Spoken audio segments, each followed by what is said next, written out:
ఇటీవల కురిసిన భారీ వర్షాలతో రామగుండం రీజియన్లో బొగ్గు ఉత్పత్తి తగ్గింది. సింగరేణి సంస్థలోనే కీలకంగా ఉన్న రీజియన్లో ఉత్పత్తి తగ్గడంతో ఆ సంస్థపై ప్రభావం చూపనుంది.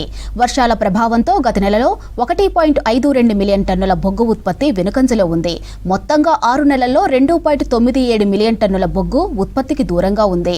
భారీ వర్షాలతో నిర్దేశించిన లక్ష్యాన్ని చేరుకోలేకపోయింది.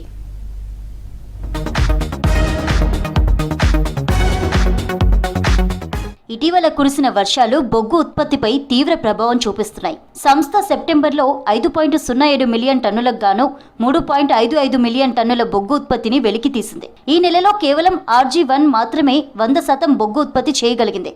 మిగతా 10 డివిజన్లు లక్ష్యాన్ని చేరుకోలేకపోయాయి. గత నెలలో కురిసిన భారీ వర్షాల కారణంగా ఉపరితల గనుల్లో బొగ్గు ఉత్పత్తికి విఘాతం ఏర్పడింది. దీంతో ఈ నెలలో సాధించాల్సిన ఉత్పత్తిపై ప్రభావం పడింది. అది కాస్త అర్ధవార్షిక లక్ష్యానికి ఇబ్బందిని కలిగిస్తోంది.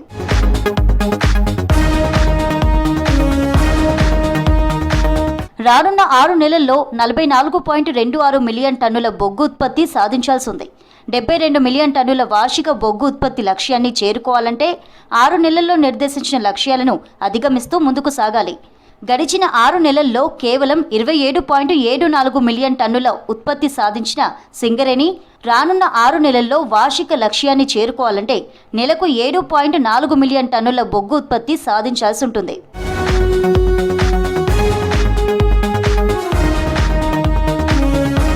సింగరేణిలో ఇప్పటి వరకు 6 నెలల్లో కేవలం 3 డివిజన్లు మాత్రమే 100% బొగ్గు ఉత్పత్తి సాధించాయి. కొత్తగూడెం, మణుగూరు, RG2 డివిజన్లు నిర్దేశించిన లక్ష్యాన్ని చేరుకున్నాయి.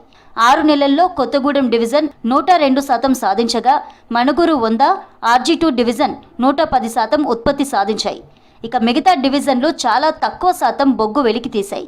భారీ యంత్రాలు, ప్రణాళికలు ఉన్నప్పటికీ గతంలో ఎన్నడూ లేని విధంగా అత్యధిక వర్షం కురవడంతో OCPలో బొగ్గు ఉత్పత్తి లక్ష్యాలను భారీగా దెబ్బతీసింది.